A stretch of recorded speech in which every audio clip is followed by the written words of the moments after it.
Right, so this is the first time we have been we've done. We have issues is one. But we have issues is, but this is the first time we've done a Two Grown Men, just the two of us the two of us at all in what, 3 or 4 weeks? 2015. First time in 2015. Yeah, that's pretty intense. It is. And this isn't going to be a proper episode. This is only going to be a short one, probably. Is it? We'll see. I think so, because it's Tuesday, so I want to get it out relatively quickly because we missed the Monday window. Sure. And also, my wife is out for most of the night, and you know that I love you, right? You got some wanking to do, right? I'm not saying I have some, but there is a potential window. I mean, I don't like to plan these things out.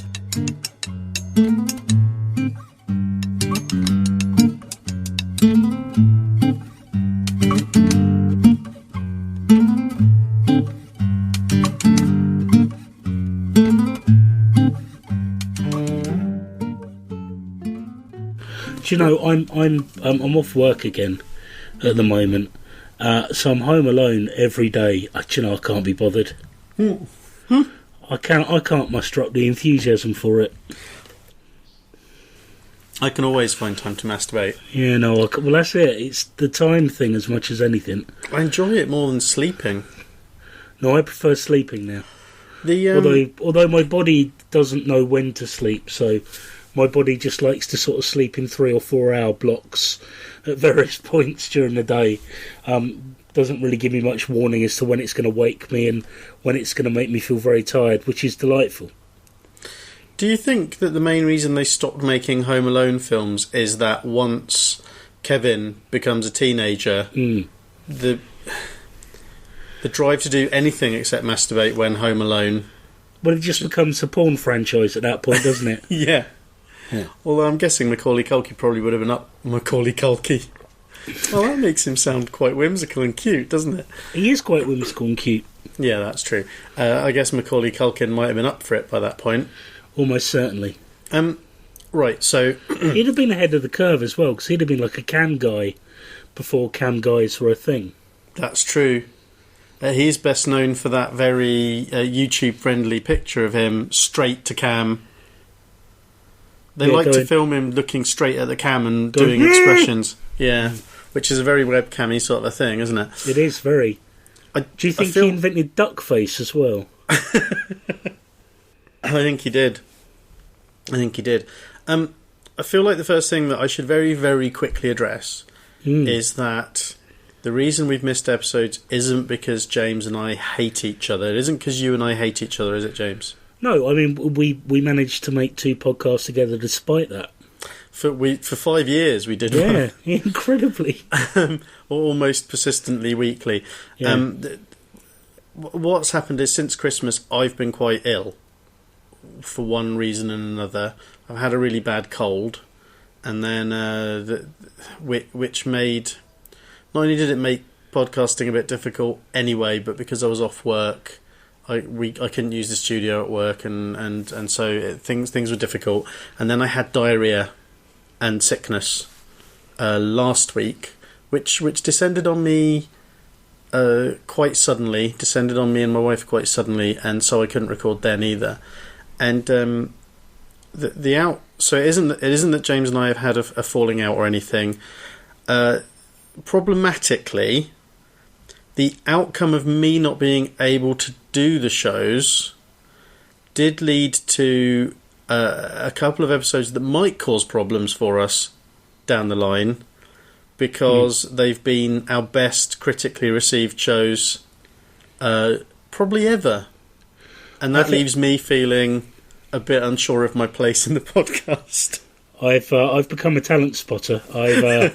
I've spotted an exciting new young talent in podcasting, and I'm going to do all I can to usurp you, Nick. Yeah, with that talent. I couldn't possibly blame you, to be honest. I mean, she is like right there in the house, so it is quite convenient. It is. We should also say that despite your efforts to sabotage it, James. Your wife Nikki did a very good job on both of those podcasts. In the first one, you were really nice, and you made for really nice conversations. And in the second one, you kept asking her questions that you knew. But to us, it was hilarious. That was hilarious because she'd come home that evening with that very list of questions to answer for work. She started a new job. They want to put something about her in this newsletter that circulates around work.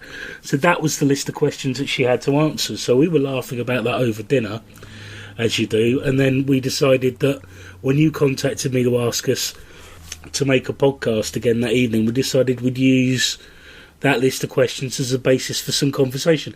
It wasn't intended to make Nicola look bad. I think she was quite uncomfortable with some of her answers, but there was a mark. I think it just reflected that she's a very lovely, normal human being. Yeah, oh no, absolutely.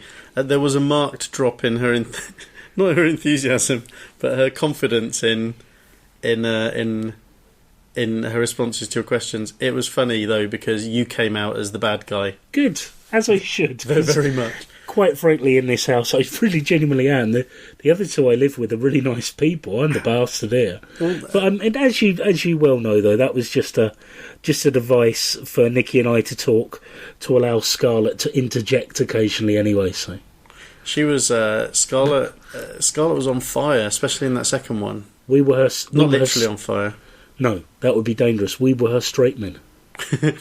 But it was very good, and thank you very much to Nicola for I mean, Scarlett really she was just there, and kind of has to do whatever you tell her because you're her parents. So, and you said the other two people you live with are very nice, but I mean, to be fair, you have to be going some at Scarlett's age to actually be a horrible person. Let's see how she turns out. Yeah, well, yeah, I suppose the jury's still out on that. Although they're both keen to do more, so. I get the feeling that the audience is quite keen for them to do more as well. So I don't know. Maybe we do an occasional series. Definitely not every week, though. No, well, I mean, seems like that might be quite stressful for you, long term. I don't know. Possibly, it's quite nice to be honest with you. The three of us just sit on the floor in the bedroom and natter. It's quite a pleasant way to spend 20 minutes or half an hour. We'll come back to how easy it is to record in a minute, but I do want to ask how Scarlett is today because she's not been very well. Is that right? She came home yesterday from school and she's clearly got conjunctivitis, which is unpleasant. Although that's not a reason to keep her home in itself. But she was unwell during the night as well, so we took the decision to keep her off. Turns out possibly that was the wrong call because she's actually been full of beans most of the day. But we have got eye drops that have to go in every 2 hours. Yeah. So I think I've probably spared the school wrestling with her every 2 hours. To, if you've ever had to put eye drops in the eye of a 4-year-old regularly, it's not. I think the phrase "it's like herding cats." I think that might be where that comes from. Only it doesn't involve cats, so it's unlikely to be the source of that. But she's been pretty good company actually for the most part. You're indoctrinating her in films, aren't you? Well, yeah, we watched a couple of films. She chose to watch Empire Strikes Back, which she did kind of intermittently. I took the decision to clean the bathroom while she was watching that, which was a monumental task in itself. But she kind of watched it, and then in the afternoon I put on Raiders of the Lost Ark. Oh yeah, oh. Which she'd kind of been watching on and off, but I'd gone off to do something, and the bit that she engaged with was the bit at the end. The terrifying bit at the end. She came in and said, "Oh, his face went all melty." She loved it. She thought it was really funny. I don't. I couldn't look at that until I was in my teens. I used to view that bit through my hands, terrified. So she's got a lot of bottle, I think. I don't think we were much older than her when it even came out. Oh yes, we definitely were, yeah, because it was the 80s. So yes, there's this weird thing going on where there's kind of this feeling that children are more desensitized or less bothered by stuff, and yet most of the films seem to be quite sanitized. Very. A little bit. You wouldn't see much of the stuff that's in Raiders of the Lost Ark in a PG film now, I don't think. No, I don't think you would, but I don't know, in some ways I wonder if, I don't know, maybe it's more the limitations of special effects, so you've got more scope to make more cookie cutter, cheesy, kiddie friendly. I really don't know. All I know is, all I can think about now when I think about kiddie films is Smurfs 2, because she's watched it so many times. I feel like I know it more intimately than I ever hoped to. I've tried to get Noah to engage a little bit more with narrative TV and narrative films. With limited success with some of the Disney films, he sat down and enjoyed some of Monsters Inc. as well. Yeah. Tiny little bits of Lilo and Stitch, which is one of my favourites, but not that much. But it's still always Totoro. Always. He can just rewatch that over and over. I think Howl's Moving Castle was one of the first long, sort of proper length films that Scarlett ever sat down and just completely engaged with. So there's something about them. Disney films, the first one, I remember the first one we ever watched with Scarlett was Dumbo. All right. Because I tell you, I can't get enough of those racist crows. You definitely don't get enough of racist crows in modern children's films. There's not nearly enough of that sort of thing, no. The thing I've noticed about a lot of the more modern films, though, except, I mean, Lilo and Stitch doesn't really do it, but things like Mulan, which we didn't watch with Noah, I'm weirdly conscious of what he's watching at the moment because he's so young that all it takes really is something shocking to be on the screen, and he doesn't. I don't think he's really old enough to contextualise it. He might be fine with it, but at the same time, it might scare him to the extent that we have quite an uncomfortable time straight afterwards. But Monsters Inc. and a lot of the older Pixar films, and also most of the Disney films, actually, aside from Lilo and Stitch, are really light on details in the background. Very simple, sort of sparse use of the screen, and quite often, like with Mulan, they deliberately stylize it in a way that, on the one hand, looks gorgeous, but on the other hand, really does mean there's not an awful lot to look at if you don't know what's going on necessarily. Whereas Totoro, every frame has just so much going on. I know I've talked about it so much though in the past. I think you can go too far though, because Scarlett really reacts badly to emotional jeopardy. For example, she was watching Nativity 2 Danger in a Manger over Christmas, which is a very light-hearted. It's okay, actually. It's not too bad. It's got nice songs and engaging enough characters. But there was a bit where there's these children with David Tennant and the bloke from Psychedelic walking through a wood, and one of them has a baby.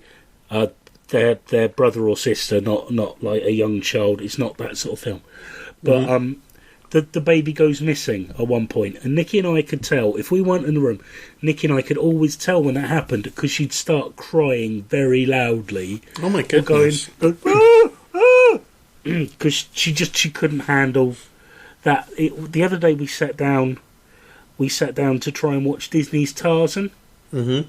Now, I'm not sure if you've seen Disney's Tarzan. Several. I love it. Except for Phil Collins stuff. It's a beautiful looking film for sure. We got 10 minutes into it and had to turn it off because Scarlett could not handle the death of the baby gorilla and the death of Tarzan's parents in the first 10 minutes.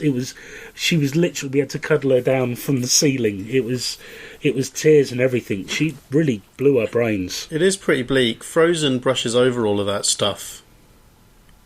Very neatly, yeah. Very neatly, but it's quite brutal. Tarzan's quite brutal. It's also got one of the most brutal deaths of a baddie at the end. Good. So, you've seen it though, haven't you? No, we only got 10 minutes into it. So thank you for that. Oh my goodness. Well, I mean, there are lots of baddies in it, so I could be talking about anyone. Anyway, one of them dies. Who would have thought a baddie gets their comeuppance at the end of a Disney film? They've decided that was the one film where they decided to go for moral ambiguity. Walt Disney himself was all about that, wasn't he? Oh yeah.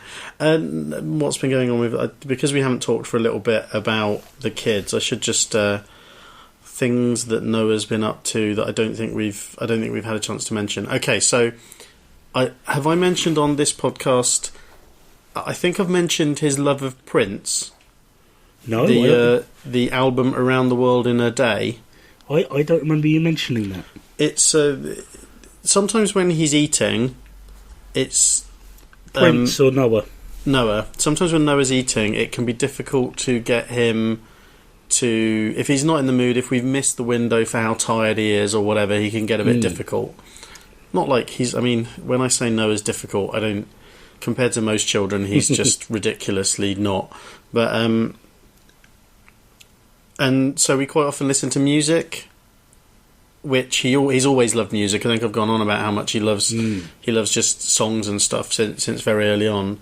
And again, I don't think that's particularly unusual of him, of a child. But we've got our main iPod, which is about 5 or 6 years old now, and is big and has loads of our music on.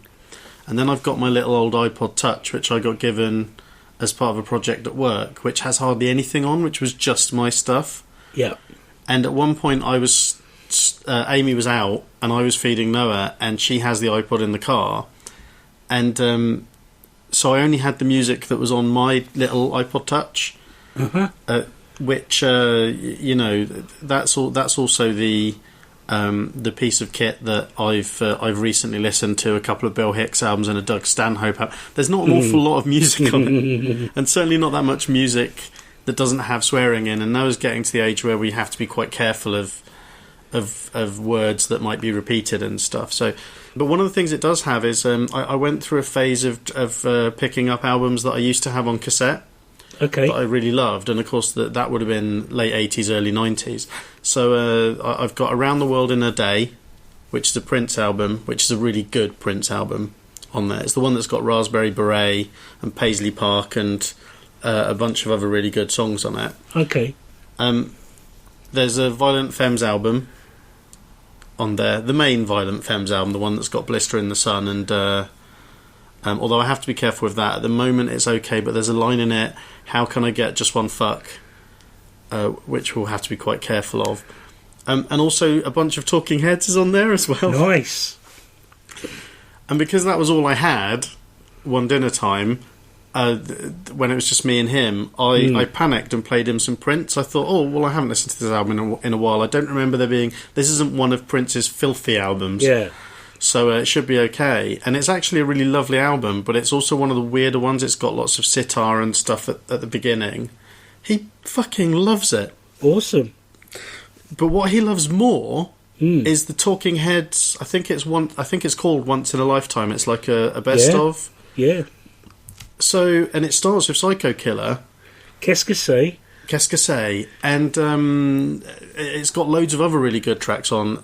Some really good sort of less known songs as well. But he likes all of them. But Psycho Killer is one of the few things. He's becoming more vocal. Well, I imagine doing the fa fa fa fa fa fa fa fa. Yeah, that's the bit. Better. He loves it. Yeah. I almost never get to hear him doing that stuff because it normally happens at lunchtime when I'm not around. He's normally quite distracted when I'm here. Yeah. But yeah, the singing along to Talking Heads is it's something I'm particularly proud of. You know what you've got to do though, haven't you? You've got to show in the Kermit the Frog as David Byrne doing Once in a Lifetime. Oh, I don't think I even knew about that. Oh, it's so funny. He's got the shoulder pads and everything. He's doing the funny dance. See, I've tried to put that video in the YouTube playlist that we've got to calm him down, but the video quality of every version I found isn't that great. But it's because there's lots of copyable behaviour in it, isn't there? Oh yes. David Byrne doing his funny little hand across his arm dance. Yep. Which I assume is sign language for something, but I don't know what. It's sign language for pretentious art pop. Oh, don't spoil it by saying he's pretentious. I mean, he is, though. They are, but they're wonderful. I love Once in a Lifetime. I think it's a great song.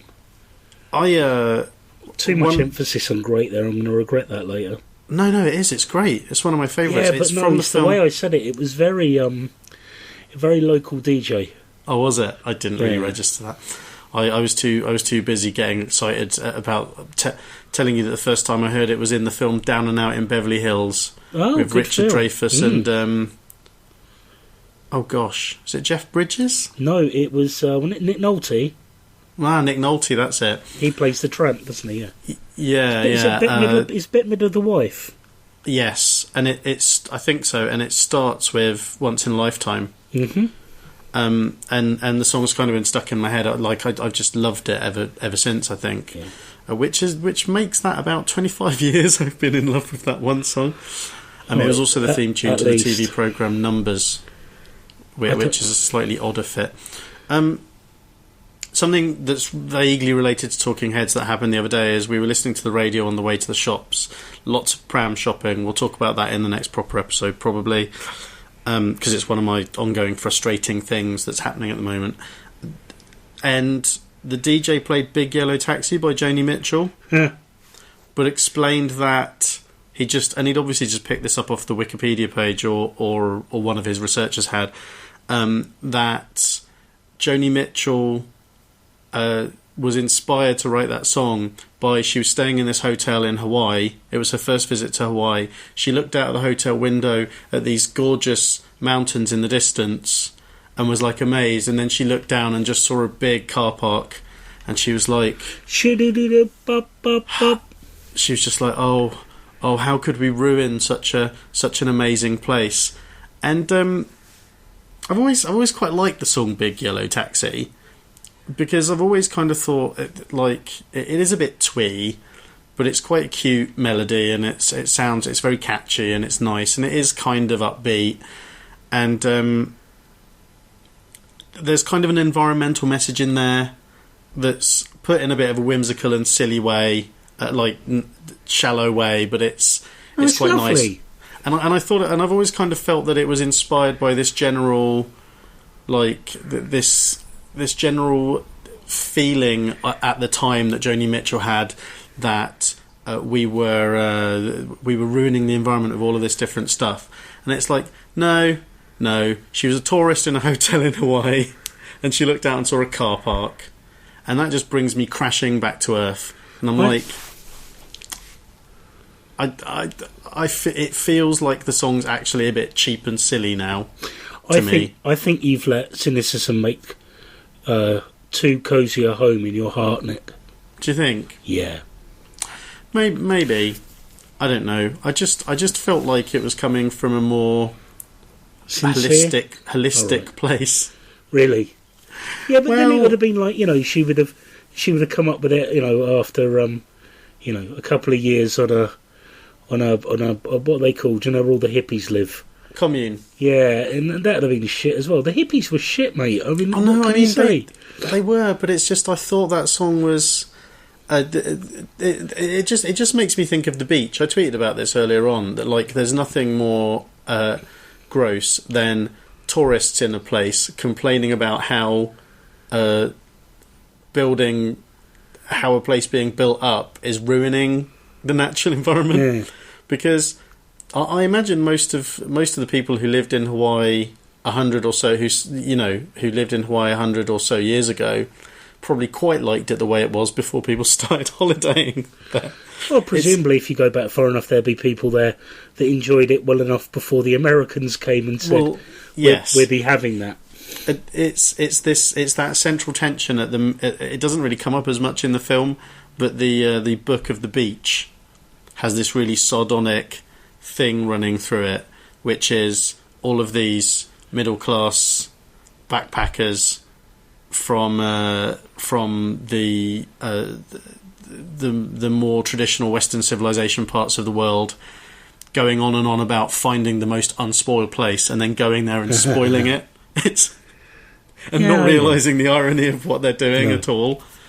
And it kind of taps into that. And I think part of the reason I had so much of a problem with it is that, obviously, if we're talking about the Talking Heads, on the same album there's a song called Nothing But Flowers, which is basically a piss take of that exact song.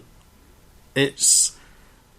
and I just feel like once you have Byrne being satirical, David Byrne being satirical about something, you've got like one of the most sharp, maybe a bit pretentious, but intellect kind of... I've got that pretentious thing in your head now, haven't I? Yeah. I mean, he is, though. They are, though, aren't they? But it's...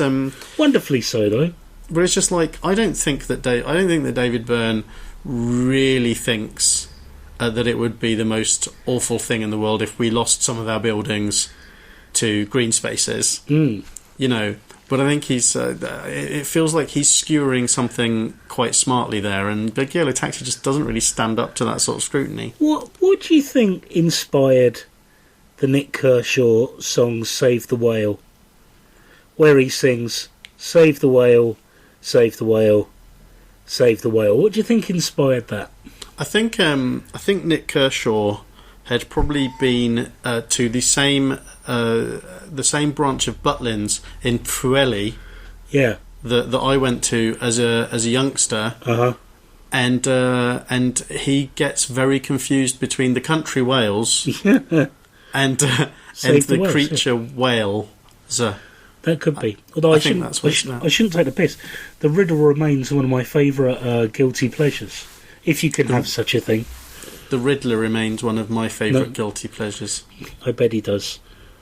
I've gone on. I feel like I've gone on. I feel like you've gone on. I wasn't intending to. One thing I wanted to mention, and I've been meaning to do this. I've been meaning to mention this in the mailing list for the last couple of weeks. One video that I keep showing Noah, the music video that I keep showing Noah, but I might not because it's a little bit aggressive at points. Is the video to the song Elastic Heart by Sia. Okay. I don't know it, but... It's caused a little bit of controversy because people have... The video is basically... It's this big... It's like a giant... like a metal bird... Like a giant bird cage. Okay. Kind of thing. And in the middle there's Shia LaBeouf... wrestling a 13-year-old. Yeah, yes, basically. Yeah, I've heard of this. And it's, I mean, again, it's a very pretentious video, okay, but the immediate visual taken out of context is one that we can't, as a culture, not have certain reactions to. Yeah. Which means that when people have been complaining that this video is paedophilic, and then other people have been going, that's just you bringing your dirty mind to it, blah, blah, blah, it's not paedophilic. I kind of have to fall in the middle somewhere. Okay. Because actually, it isn't really. There's a story playing out in the video, which is very allegorical and very much about different sides of a person's character fighting with each other. And there's no sexual content to it at all. And she said of those two, she could not think of better people to represent the dual sides of her personality. Apparently that casting was very personal to her. See, I do know about this. Ah, yes. Yes, I can't remember where I heard it. There were two interpretations going around, and that's the one that I'd kind of got, having seen the first video, the Sia Chandelier video with the same dancer in it, and getting the sense that Sia was using that girl as a stand-in for a particular side of her character. A very self-destructive, sort of manic side of her character. The reason I'm a little bit... Hang on, your dogs are tap dancing. Dogs on walkabout. How do you like me now? Hey! She's doing her own little interpretive dance. And there's a certain amount of... There is, like... interpretive dance can be a bit difficult. Sometimes I think it looks a bit silly. The main reason I'm not sure I'm going to keep showing Noah this particular video is nothing to do with the... Can you hear that? Is the mic picking up her drinking? No. Who's drinking? Okay, no, I can't hear that. Although yesterday we were sat on the sofa. She's not been very well. Go on, go sit down. There's nothing for you here. I'm just imagining Anya now with a cane and a straw boater. She's licking Noah's chair that he sits on when he eats, because he quite often drops stuff. Yesterday when we were on the sofa watching TV, there she goes. She lives to dance, Nick. Yeah. We were watching TV and Willow decided she was going to have a clean, and she was sitting in between us. Nice. And you know when the dog really, really gets into it? Yeah. It was one of those. It was horrible. Yeah. But yeah, there's a couple of scenes in it where Shia LaBeouf, and for all that everyone says about him, I think he's really good. He gives a really strong performance in this video. And there's a couple of bits where he's kind of, although you can't hear him because it's a music video, there's like he's screaming and quite aggressive, and I'm like, every time that bit of the video comes around, I can't help looking at Noah and trying to make sure he knows that it's nothing serious. Do you know what I mean? I do. I think at his age, that's the sort of thing I really worry about is sudden visual aggression and stuff like that. But the reason I wanted to mention the video is that I kind of want you to watch it, but at the same time, the things I want to know what you think of it might also be a little bit hard to take, if that makes sense. Okay. I've read a blog post by I think it was by Sam Binney, who's an author, and actually recently started doing a podcast about parenting herself called with a friend called Dumsnet, which the first episode of was quite good. I think they're a bit younger than us, so there's more discussion of how much your life changes when you like the things you can and can't do anymore when you have kids. Whereas I think can't get out of the sofa without making a noise. Yeah, well, I kind of already everything I would have had to have given up, like going out without thinking about babysitters and stuff. I wasn't going out anymore.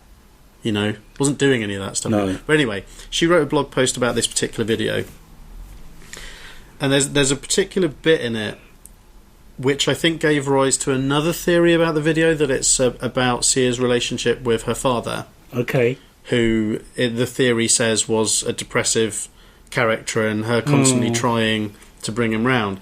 But there's a scene where I'd rather not watch this video.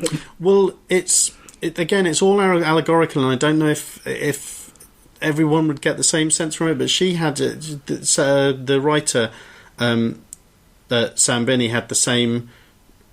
It's the same point in the video where she always apparently goes a little bit, that I go a little bit, independently of having read her blog post, which is a point where the character played by Shia LaBeouf is carrying the character played by the little girl, and she's banging on his head, and every time she bangs on his head, he makes a different face and portrays a different expression.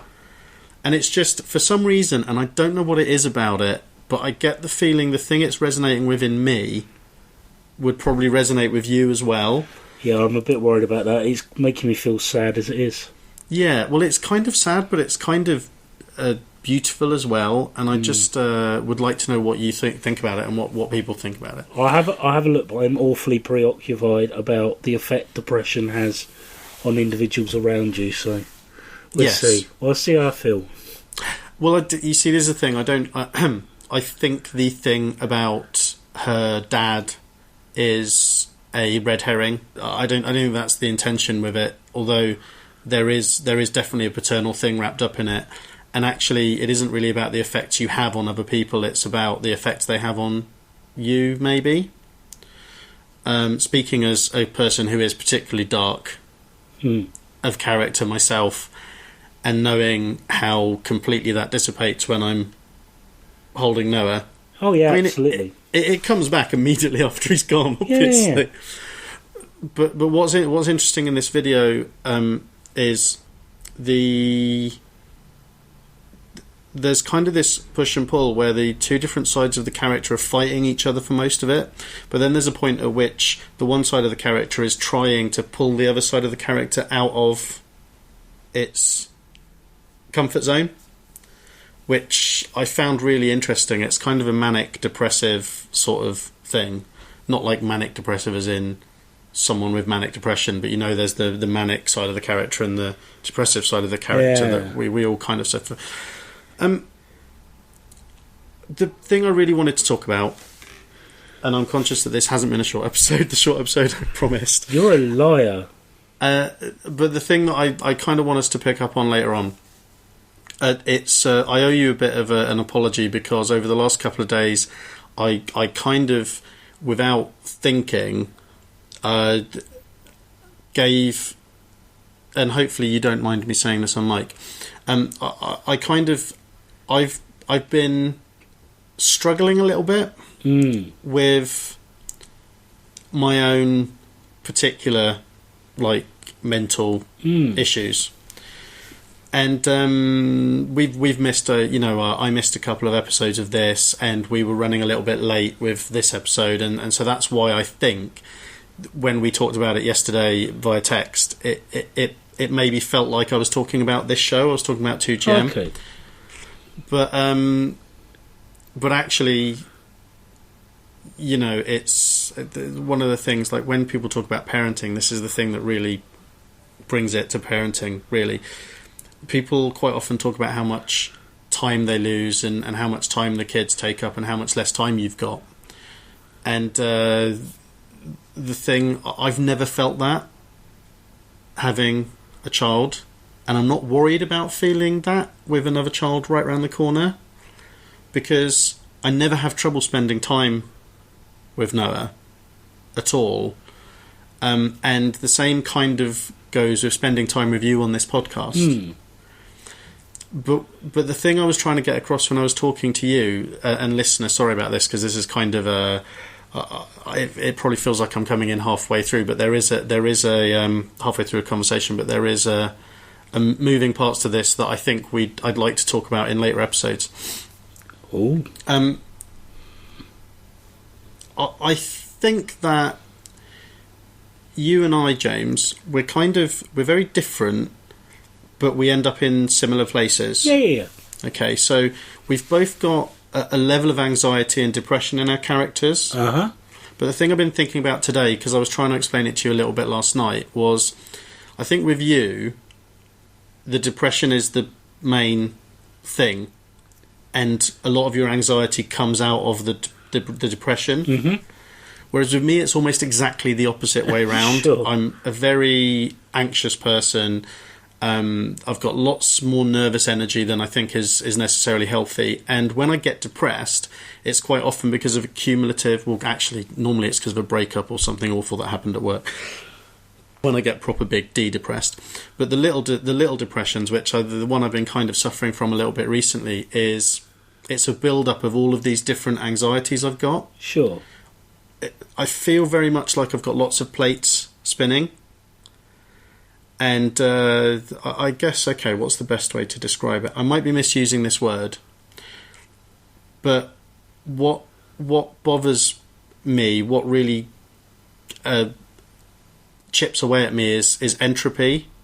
It's kind of this feeling that I'm managing now to do all of the things I need to be doing, but every time, say I've got I'm a bit ill, like I have been recently, I'm worried that maybe I don't recover, and this is partly the thing to do with being in my 40s as well. I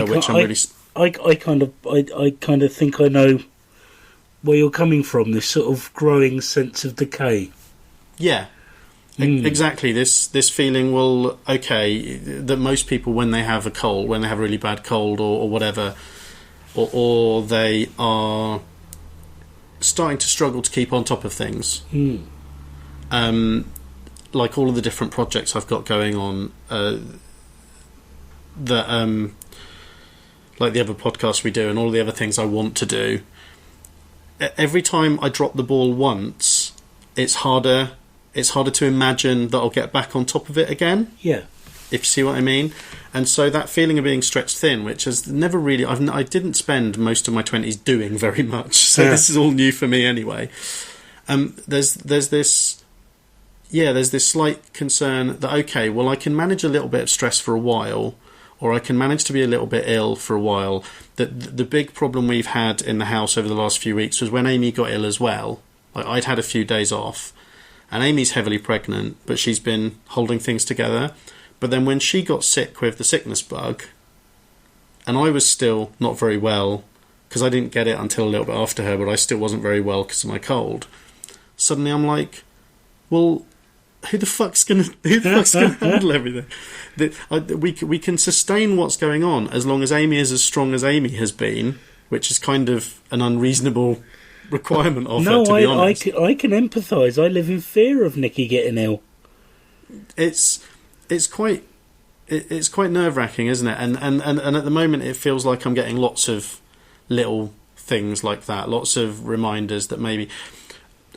One thing that's... I wanted to talk to you about this anyway, and the reason I wanted to bring it up in this weird episode where we're not face-to-face is that I kind of want to know if listeners... I want to know if listeners want us to talk more about this later on, if it's something that would be interesting. And I definitely want to hear what the listeners thought of those two episodes, because a few of them have talked to us on Twitter, the ones with you and your family. Okay. Because people have talked to us about them on Twitter, and it's been really nice. But if other people liked it, I'd really like them to email us or whatever. But yeah, I'd be interested to know, because we've talked a lot about depression, but this weird sort of anxiety. I'd be interested to know if it's interesting for us to talk more about that later on, if you see what I mean. Well, I'm interested. Because it's kind of... I mean, I wanted to talk to you about this anyway, and then I listened to a podcast called Startup. Okay. The latest episode of that on the way home from work. And that's about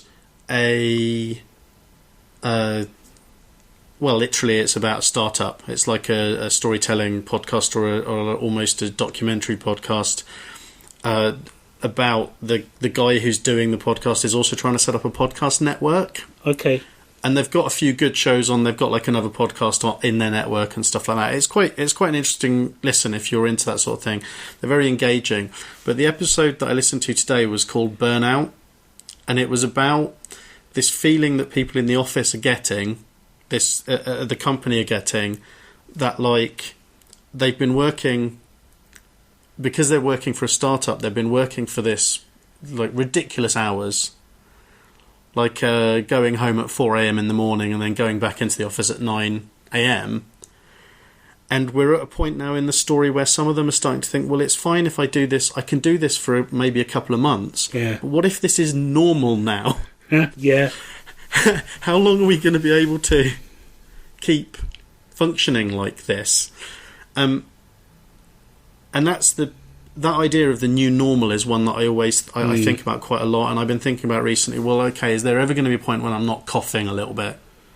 Yeah. Am I always going to have this little thing in the back of my throat? And in terms of work, it's something that I know I'd nag you about, and I'd nag people around us about all the time. That idea that, like, look, if you give your boss the impression that you're happy to keep working till 5:10, you're not going to get rewarded for that. They're just going to think that they can always expect you to work till 5:10.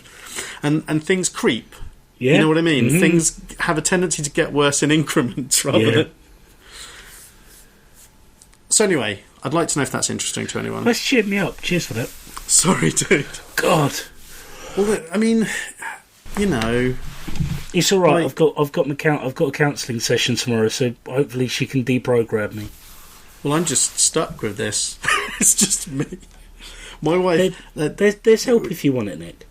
We haven't had our breaking point in this relationship.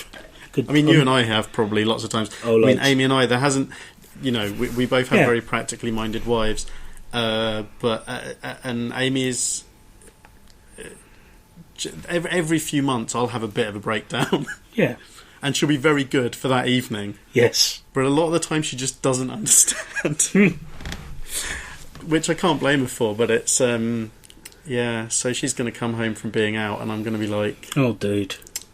I'm going to be like, oh, yeah, James and I had a really good conversation. I totally triggered him. No. Left him feeling miserable, you and did. I've been sat here on my own for an hour. You didn't, although I have been triggered today, but not by you. Oh my goodness, by what? I was a bit gleeful then, I'm sorry. That was my lack of empathy coming through. You triggered, awesome. I'm basically a psychopath at this point, I think. I don't think so. Anyway, so that was an extra short episode of Two Grown Men at 50 minutes. Yeah, that's good work. Have you got any plans for the rest of the evening, or are you just going to go off and wank? I'm going to get an early night, because I hope to wake up at 2 o'clock where there's a new live getting Dug with High. Blimey, you really love that show. I can't get enough of it. I like a lot of the VPN network. I've been watching a lot of Norm Macdonald Live, which is some really good stuff on there, really enjoyable interviews. And Norm Macdonald's a very enjoyable, dry wit. Have you ever listened to Mark Maron's interview show? Because I'm pretty sure both of those guys have been interviewed by him at some point. Mark Maron's on the one that I intend to watch next, but I don't care for his facial hair. Oh, man. But I've got facial hair. So have I. I've probably got more facial hair than I've had in a long, long while. But you never ever look at yourself? No, I do. No, I do look at myself. How? Why did you get the impression I never look at myself? I don't understand how you could. What do you mean? How would a person look at them? I mean, I basically every night I ask Amy to describe me. Are you not? You know mirrors. What are they? Jesus, what is going on? There's a few weird panes of glass around. I'm really scared. It is possible that I inhaled too much bathroom cleaning fumes today. No. Oh, a bad thing happened there, James. I used a lot of Sillet Bang. I mean, that's not one of the side effects they talk about. A bad thing happened just then. Did you come? No, that'd be a good thing. I have been edging the whole way through this podcast. Oh. I started doing a skit where I was pretending not to understand that a commonplace thing existed, i.e. mirrors, and then at a certain point I realised that the only possible outcome, that it would seem that I was doing that mid-90s gothy thing of pretending to be a vampire. Yeah.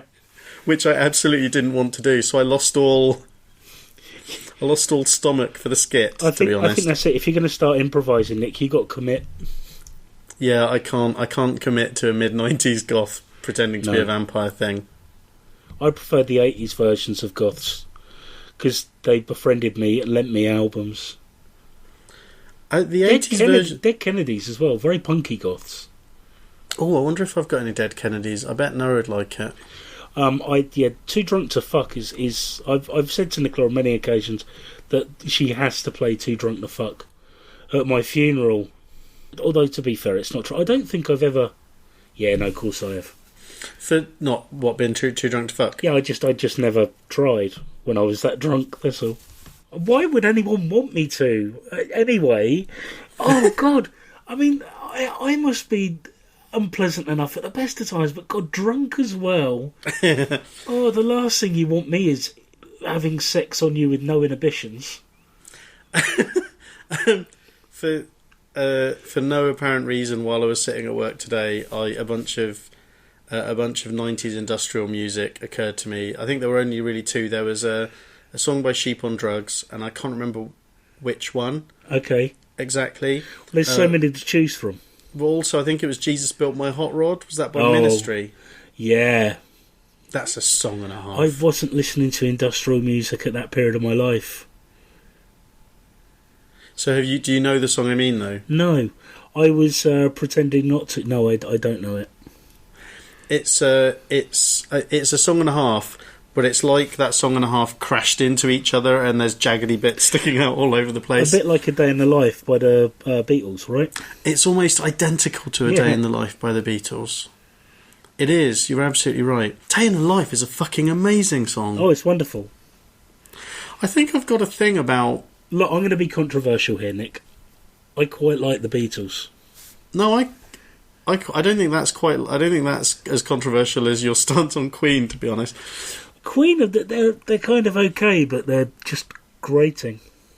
And such an embarrassment now when they perform. We saw the New Year's show. Oh, I mean, I thought the guy they had performing with them, very talented, real sort of showman, really great voice, but it's couldn't help but be like karaoke, could it? No, but that's what it is, isn't it? It's dreadful. It must be awful for you when you're standing in, when you're standing in for someone, and then midway through songs they just start putting projections of the original frontman singing behind you. Doing it better. Oh my goodness! But yeah, I don't know. There's a thread there. The songs that really stuck with me, like "Day in the Life," is one of them, and "Once in a Lifetime" is another one, and they're all kind of. They're not by the Beatles, mate. No, I know, but they're all kind of quite depressing, sort of, I guess, metaphysical looks at mundane life. All the best music's like that. That was pretty much how I felt throughout my 20s. Yeah. I read the news today. Oh boy. Oh boy. Shall we go? Oh, I'm going to go listen to This Is How It Feels by the Spiral Carpets on loop now. It's how it feels to be small. Some guy from the top estate. Oh my goodness. The first time I heard that song, it was a girl... When I was in the sixth form, it was a girl called Jessie that I went out with. I went out with her for 2 months, and I didn't go over her until I left the town about 2 years later. Brilliant. But she was the first person I knew who really knew any of that Manchester. Her sister was at university in Manchester. And if we're about to launch into a conversation about the music of the early 90s, we definitely need to put a pin in that till another day. Oh no! This is about Jessie. Okay. And I think what happened. I didn't register that this is what happened at the time, but I think what happened was, I accidentally happened to be a bit charming and very interested on a dance floor at a point when she was just working out that she could be attractive. And so I thought we had a genuine connection, but I think what actually happened was I just got her while she was like experiencing this out of the cocoon thing, this weird thing that was going on. Good for anyway, you. Well, yeah, I mean, so we spent a whole evening on a dance floor, and then at this sixth form disco that used to play loads of indie stuff, but she knew all of the music way better than I did. And then we went and sat down, and we were all sweaty, and we started kissing, and it was lovely. She used to sing that song. And we used to do the accent, and it was silly, and it was lovely. You know, this is how it feels to be small. And then when she split up with me, basically, it's not like the Spiral Carpets went away or anything. That song was everywhere. In many ways, the Spiral Carpets have always been with us. Yes, they were since the very beginning of time. And so basically, that song was played every time we were at a disco. Every time I was at a disco or anything. And it's not a song that's really great to listen to when your heart's been broken by the person who used to sing it to you. Because that was how it felt to be small, and that was how it felt when your world meant nothing at all. Nothing at all. And exactly the same thing happened with this girl I went out with at university and the song Creep, as it happens. Music's depressing, man. Well, it is now. Shall we go? God almighty. Yeah, definitely. Bye. Bye-bye.